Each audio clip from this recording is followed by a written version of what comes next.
piercing. The anxiety was crippling. I was sure my mom was going to kill me, that my friends back home were going to mock me forever, and that no one would ever take me seriously again. But when I sat down and accepted my fate, to be honest, mostly due to peer pressure, it was all over in a second. Just like that, I was a guy with an ear piercing, and you know what? I kinda liked it. It made me look edgier. I spent the rest of the day looking in the mirror, questioning why I had been so afraid in the first place. In a strange way, that piercing sealed my commitment to the project. Let's try some soft speaking. We were all going to commit in our own ways, with each of us facing our own unique discomforts. For Thomas, it was his shyness. I don't like the soft speaking, so I'm just going to go back to whispering. That was my chair. He hated going up to people or being in front of crowds. Knowing this, and as a revenge for the earrings, we pranked him with the worst surprise. An open mic where he had 5 minutes to prepare a stand-up set. His set was brutal, and as any impromptu stand-up set would be, but by the end, he was a changed man. Amar's discomfort revolved around his image. He preferred staying behind the scenes if what we were doing was somewhat inappropriate. So we found the cheapest waxing parlor, run by an eccentric Chinese lady who seemed like she had learned how to wax the day before. Thomas, per usual, went first, then surprised Amar by telling him he was next. Amar fought it, begged, and pleaded, but this was Project 30. And finally Darren. Darren was ever anything except heights. Darren hated heights. We went cliff jumping for an episode, and it took approximately 15 minutes for Darren to jump a few feet into a pool of water. When we snuck into an abandoned mill on the south side of the city on another day, we helped him walk close to the edge so he could feel the fear again. And by edge, I meant about 10 feet away. We were scared of the challenges, but we weren't scared to show our fear. We cursed, hesitated, and even broke down. Sorry, I was checking to see if there's any monsters over there on the other side of the basement. It was relatable, and it created an instantly engaged small audience.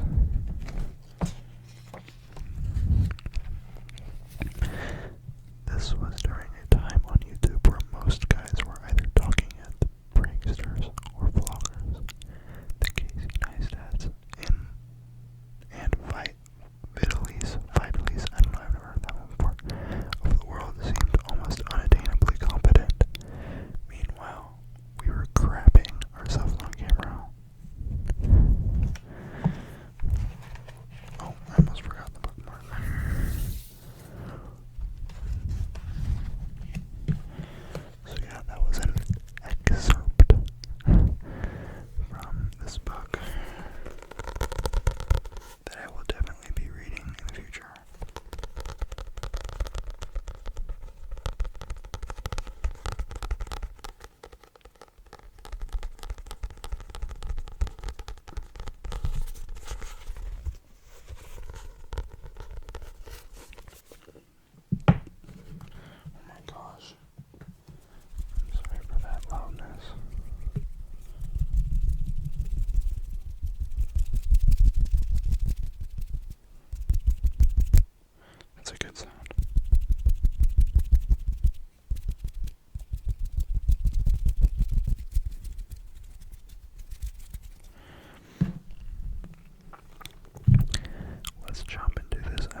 constants has changed.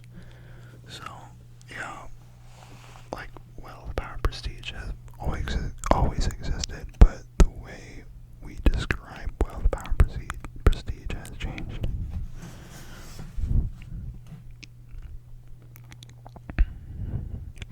Is it feasible to think there is a such thing as time travel for humans?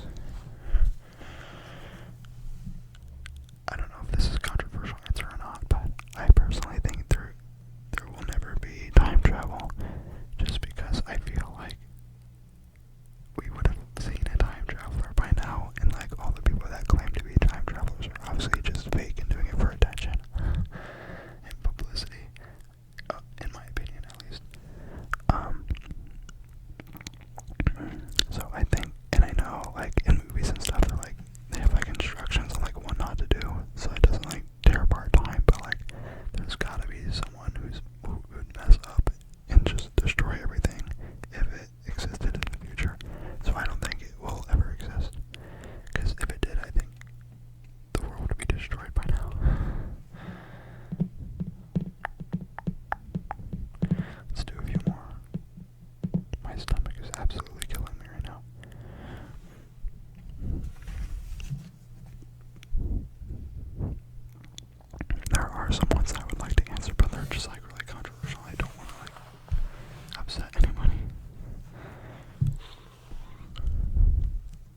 gotta get out of this basement before I die. Get eaten by a monster. That was kind of fun. I kind of enjoyed that. I think I'll definitely do more of that in the future if you guys enjoyed. So, definitely, please, let me know if you enjoyed that, and I will definitely do more of these in the future. And I'm so sorry about my posture. I probably look like such a, I don't know.